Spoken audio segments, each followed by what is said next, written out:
How's it going, people? Welcome to this week's edition of the Locker Room right here on Top 6 Fan TV. And with me in the virtual studio is Akram and Arsenal fan. The Liverpool fans are in hiding today, and the Manchester United one got some power issues and is unable to join us. But we have an action packed weekend to review, and we'll get into it right after this.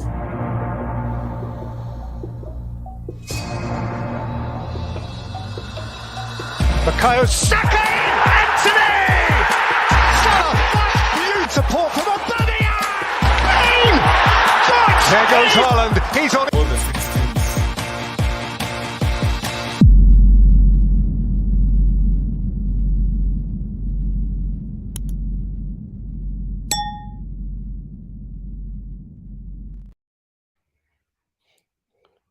Brilliant, brilliant. And ladies and gentlemen, you are most welcome if you're just joining to Top 6 Fan TV. The show is The Locker Room right here. And I will introduce Akram to say hello, Akram. Hello, You can say Akram. hi. Say hi. Hello, Matthew. Nice being back to local. Brilliant, brilliant. And we'll get right into it, ladies and gentlemen. This weekend did serve an interesting set of matches, and there's actually nowhere else to start than the big one at Anfield. Arsenal visiting Liverpool at Anfield and playing out a very, very interesting match. Exciting, pulsating, racing into a 2-0 lead through Gabriel Jesus and Gabriel Martinelli there for Arsenal before Liverpool came back through Mohamed Salah and towards the end, Roberto Firmino as Arsenal clung on for a much needed draw on their side and they managed to avoid defeat. It was very, very interesting match. Akram, your take on it? Was it 2 points dropped for Arsenal, or was it a point gained for the Arsenal? Of course, we know who Liverpool are at Anfield. Manchester United can't tell you they're still counting the losses there and their goal difference by -7. But what was your take on that match? Is it Arsenal? Were Arsenal lucky to get away with the point, or did they actually perform poorly and drop 2 points? Well, I would say both both of them, because going into the game, um, I was willing to go with the point. Because knowing Anfield and knowing the record we've had there, we haven't won a game, I think, in the last 12 years. I felt like if we can get a draw, yeah, that would be something that can be good for the title race. But then starting the game so well, then leading the game by 2 goals to nil by the first 40 minutes. So I felt somehow we lost concentration in the last few minutes of the half time and Mm. allowing Liverpool come for 1 goal before the half time. I think changed the whole game.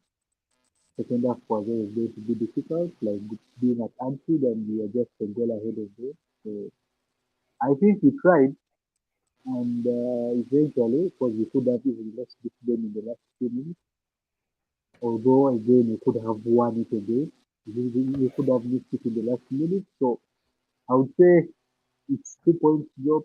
At the same time, it's a point gain. It's football. Brilliant. Where Brilliant. does Arsenal Where go does from Arsenal here? go from here?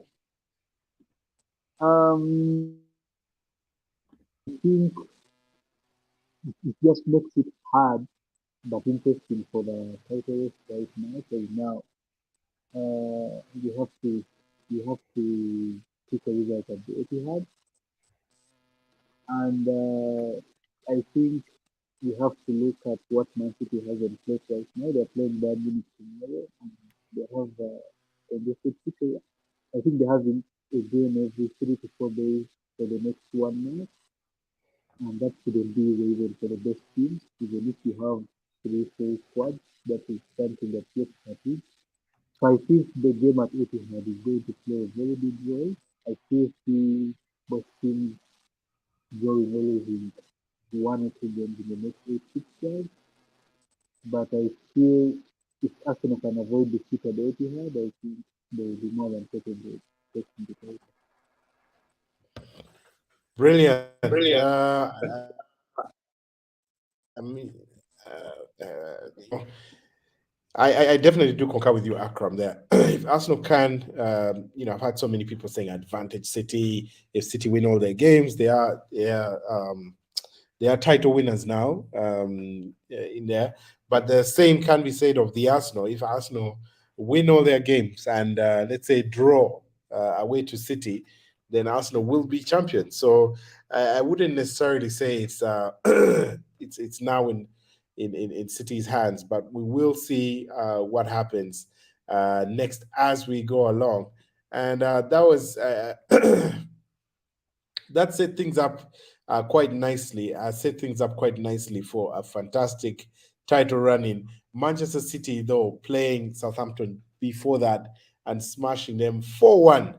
4-1, and they were away. Of course, Erling Haaland returning to score a double there. What's your take on City's momentum? Of course, they have the experience. They've been here, done that before.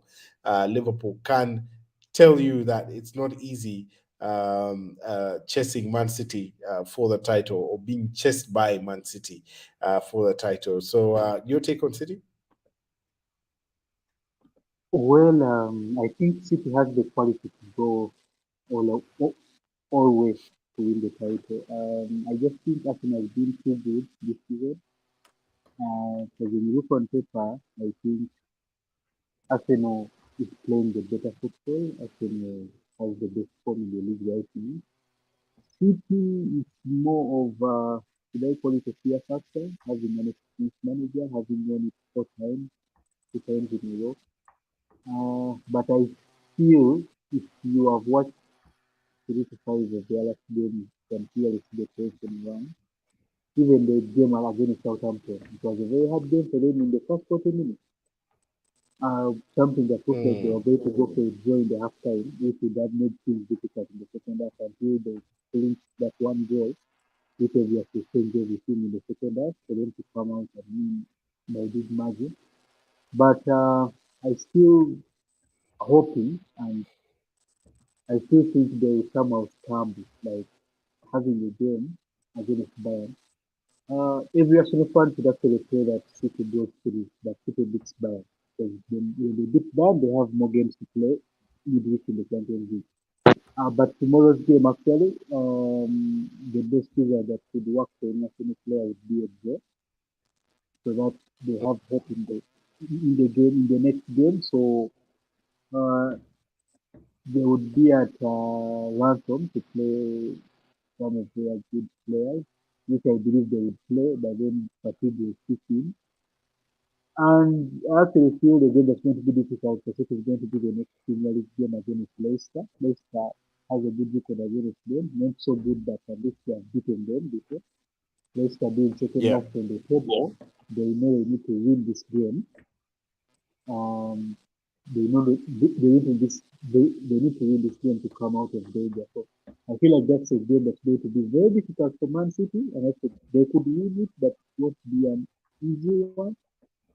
I know Leicester will Mm, give them a lot of money, and if Arsenal keeps the consistency, you see much with the 8 point gap between Arsenal and Man City. What it was helping Arsenal was it was giving it that system, right?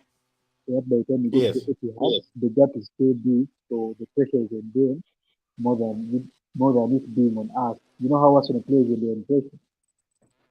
When Arsenal is in pressure and the ball is brought to them, they will easily crumble. But if we go to Etihad and God willing on that day, a loss doesn't mean Arsenal losing the top spot.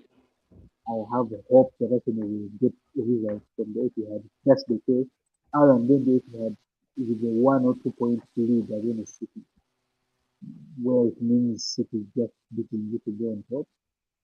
So I know City really struggled. Anyone that saw the game against Southampton, especially the half time, anyone who didn't go night play, you really see the tension there. They are feeling it. They are feeling the heat. It's not. I know they have the experience, but the heat is there. They may not have it, but the heat is there as much as it is for Mm. Arsenal. Brilliant, brilliant. And ideally, like you've said, I must concur with you. And we will see as the games unfold. City, of course, involved in the Champions League this week. They're involved in the FA Cup. So the games will pile. And I believe by the time Arsenal go to the Etihad, City will have two games in hand over them. So that should create, if Arsenal win their next two games, I guess should be West Ham and who are the other guys? Who are the other guys after West Ham? Is that Leeds? Is it?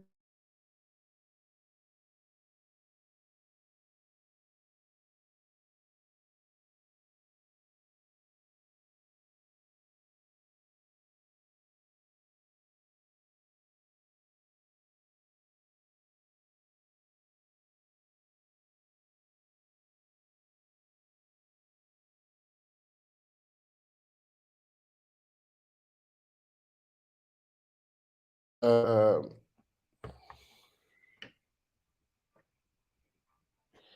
Yeah, ideally, we will wait to see how that pans out with the likes of West Ham and Southampton. But moving on to the other games, the race for the top four is heating up. Manchester United, they are securing a result against a tricky opponent, Everton. There's two goals for the Red Devils and maintaining their title charge. That was well, not title, top four charge. That was uh, at the Theatre of Dreams, as they call it, but that came at an expense. Akram, Marcus Rashford limping with what looks to be a limping off what looks to be a groin injury, and that looks like he'll sidelining for no, usually on average 3 to 6 weeks, but we will see what happens. What was your take on the result? Probably not surprising, but what do you think the impact will be on Marcus Rashford's absence for United? Regardless of competition, I really hate seeing players get injured. And I really felt bad seeing Rashford walk off. It was really an emotional display. And I feel like Rashford is the reason why Man United is in this position right now. And coming off a very long time injury after losing to Ronaldo, you know, he showed up and it's not surprising that he has 15 goals in just a few games. I really hope he comes back stronger, and I really hope, putting rival aside, this is a good boy, and I really admire him. I've seen him play for the time of 17 years. Um, but looking at their competition, it has a Newcastle. I feel they have what it takes to finish top four. Spurs being the ultimate bottler, of course, they will better it again. Newcastle, if Newcastle goes on a good run, I feel they could finish above, slightly above them. But I feel like United has what it takes to finish fourth or even third. Their fixtures isn't that bad. So yeah, I know they will cross that line. Liverpool also has a really pick up that challenge, and Hmm. maybe Rashford. It's time for him. Maybe the injury could come as a blessing. You never know. Of course, there's nothing more to salvage this season. They're not in the title race. Then maybe Europa League. So he could be back in time to face maybe the semi-final or the final spot for the Europa League, which which I think will only be another chance for silverware since they have already secured. I think they will secure. They will be secure from the league. But it's really sad. It's really sad to us to get. Yeah, I mean it's going to be a pulsating race for the top four because on the other side, Spurs did win against Brighton, which was a bit of a tight game there for them, and they beat Brighton 2-1 at home. A tight game. Son Heung-min with the opener there, fantastic goal from him. Kala right there, and of course Harry Kane as well scoring in their four Spurs, and they secured the points, albeit in controversial fashion. There's some controversy there around VAR. Brighton being denied a penalty, and of course that poured down. The tension poured down to the touchlines with both coaches, Christian Stellini, caretaker coach, their manager for Spurs, and Roberto De Zerbi of Brighton being issued marching orders, red cards for them. But Spurs did bag the points, and a fantastic set of results there for Christian Stellini, who has provided at times more stability than Conte did, even when Conte was on medical leave. So could be an interesting one right there. We'll just check out some comments here coming in from some of our online viewers. Star Habibs saying, all right, I'm streaming live. Thanks for the analysis. Thanks for joining in, Star Habibs. I do hope you have actually subscribed. So feel free to subscribe, like, and continue to drop your comments there depending on the points that we are driving at, analyzing right here, and continuing with the other results. Chelsea, Frank Lampard returning right there, but not a happy return for Frank Lampard right there, and we have lost Akram. But Frank Lampard's Chelsea traveling to Wolves, and Matheus Nunes there, as you can see, who came in from Portugal, scoring a cracker of a goal to actually give Wolves a 1-0 lead. They did hang on to that. So Chelsea unable to break their hoodoo even under a new caretaker manager, Frank Lampard there. Coming back, and they struggling, can't seem to pick up the form where where they left it last season. So we will wait and see what happens to Chelsea. Frank Lampard, as you can see there, has a huge task on his hands. Of course, he has Champions League coming up this week, Real Madrid.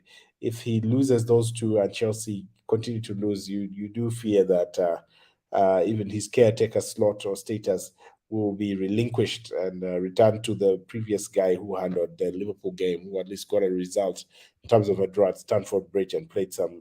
They played some great football right there.